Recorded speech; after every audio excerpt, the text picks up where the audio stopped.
ئەو کەسی کە قورئانە خوێنێت ئەم چەند شتە بەدەستەهێنێت.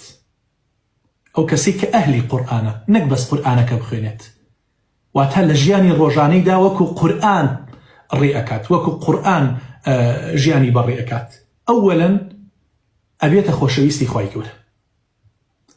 دووەم شت قورئان شەفاعەتی بۆکە لە قیامەتە.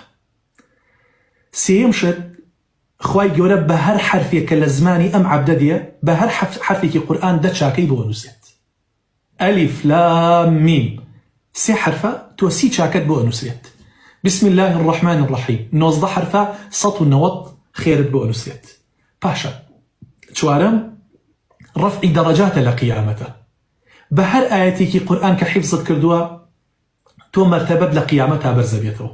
یعنی ئەگەر هەموو قورئان لەبەرکەیت و عەمەل بۆ قورئانە بکەیت، مەرتەبەت ئەچێتە مەرتەبەی پێغەمبەر صلی الله عليه وسلم کە ئەو حافظی قورئان بووە. پاشە ئەبێتە نور لە دنیا و لە قیامەتە. ئەوەی هەڵگری قورئانە، ئەوەی ئەهلی قورئانە دایمەن بەرچاوی ڕوونە، دایمەن دڵی ڕووناکە، هەم لە دنیایە و هەم لە قیامەتیشە تاریکی نابینێت. شەشەم تۆ لە کەسە غافیڵەکان ناژمێردریت، ئەوانەی کەوا بەس بە دنیا و بە حەز و ئارەزوی حرامەوە مەشغوڵن، تۆ لەو کەسانە حیساب ناکریت. و پاشان ئەبیت بە ئەهلی خوای گەورە و تایبەتمەندیەکانی، ئەهل الله و خاصته، ئەهلی قورئان، ئەهلی خوان و تایبەتن بە الله سبحانه وتعالى.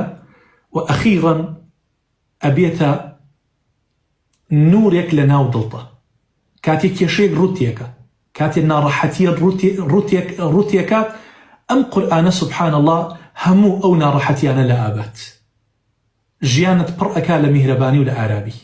اللهم اجعلنا من أهل القرآن الذين هم أهل الله وخاصته.